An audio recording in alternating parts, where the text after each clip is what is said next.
अऊज़ुबिल्लाहिमिनश्शैतानिर्रजीम बिस्मिल्लाहिर्रहमानिर्रहीम। मैं advocate Junaid Qureshi the legal station में आपकी खिदमत में हाज़िर। नाज़रीन, आज इंतहाई अहम मौजू के साथ मैं आपकी खिदमत में हाज़िर हूँ। इंतहाई अहम मौजू है और इंतहाई मुख्तसर वक्त में ये हम बात करेंगे।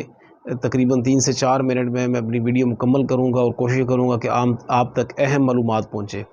आज का जो मौजू है वो है हक़ महर। हक़ महर क्या है जी? ये वो हक़ है जो अल्लाह पाक ने इस्लाम में औरतों को अता किया और मर्द पे ये वाजिब है कि वो ये हक़ अदा करे।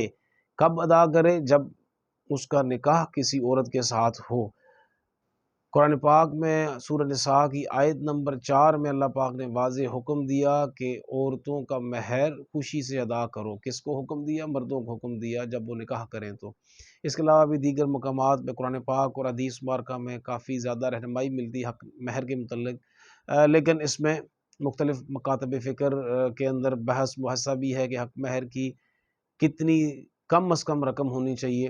तो कुछ मकातब फ़िक्र ये कहते हैं कि 10 दिरहम या 30.6 ग्राम सिल्वर ये कम अज़ कम हक़ महर होना चाहिए।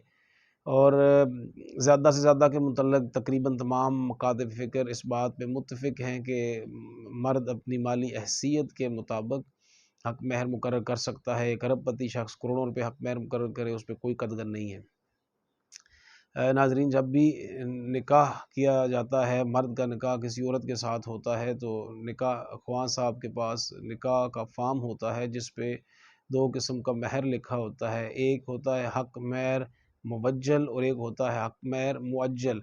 अब ये जो दोनों लफ्ज़ हैं ये अरबी के लफ्ज़ हैं और हमें कम इल्मी की वजह से या इनके मतलब पता ना होने की वजह से हम उस वक़्त परेशान हो जाते हैं कि ये कौन सा है, तो दूसरों की तरफ देखना शुरू कर देते हैं या उनसे रहनुमाई लेते हैं या उन पे इन्हिसार करते हैं। तो इन 2 अल्फ़ाज़ का आज मतलब समझ लीजिए, इस वीडियो का मकसद पूरा हो जाएगा। हक़ महर मुअज्जल, मीम, आइन, जीम, लाम, ये अरबी का लफ्ज़ है और इसका मतलब आप यूँ समझिए उजलत से निकला है, जल्दी। इसको अंग्रेज़ी में प्रॉम्प्ट ऑवर कहते हैं, जो फ़ौरन आपने अदा करना है। कब अदा करना है? जब निकाह किया जाता है मर्द का किसी औरत के साथ, तो आपने ये उस वक़्त अदा करना है।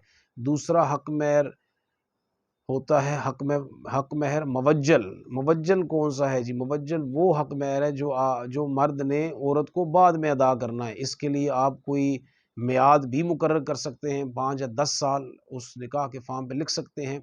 और अगर आप ये मियाद मुकर्रर नहीं करते तो जब अगर कोई शख्स अपनी बीवी को तलाक देता है उस वक़्त उसने ये हक़ महर मुवज्जल अदा करना होता है। इसके अलावा अगर किसी शख्स की मौत हो जाती है और उसकी बीवी ज़िंदा है, उस वक़्त भी हक़ महर मुवज्जल अदा करना होता है। वो उसकी जो उसकी अगर कोई प्रॉपर्टी है उसमें से अदा किया जाता है। तो ये 2 किस्म के महर होते हैं जी। आप जब भी इस तरह का कोई मौका आए, इंतहाई सोच समझ के इस फ़ार्म को फ़िल करें, क्योंकि बाद में अदालतों के अंदर उसी निकाह के जो फ़ार्म होता है उसी पे जो जजेस हैं या कोर्ट ने फ़ैसला देना होता है। तो बाद में लोग आके कहते हैं जी हमने उस वक़्त तो जल्दी में लिख दिया तो अब इसका कोई हल, तो उस वक़्त कोई हल नहीं होता। तो इंतहाई एहतियात से आपने फ़ैसला करना है। हक़ महर मुअज्जल और हक़ महर मुवज्जल क्या है ये आपको पता लग गया और फ़ैसला जब आप करेंगे तो इन इन दोनों को मद्देनज़र रखते हुए आपने फ़ैसला करना। हाँ, अल्लाह पाक ने ये छूट दी है, अगर औरत आपको ये हक़ अपना जो हक़ है अगर छोड़ना चाहे हक़ महर मुवज्जल, तो वो आपको छोड़ सकती है, माफ़ कर सकती है। ये अल्लाह पाक ने औरत को ये इस चीज़ पे कुदरत दी है जी। तो आज मैं उम्मीद करता हूँ जी आज के इस मुख्तसर बात में इंशाअल्लाह कम अज़ कम हमने 2 लफ्ज़ों का मतलब तो सीख लिया होगा, हक़ महर मुवज्जल और हक़ महर मुअज्जल, और इंशाअल्लाह ये आपको जब कभी ऐसा मौका आएगा ये काम आएँगे। मेरे साथ रहने का बहुत शुक्रिया।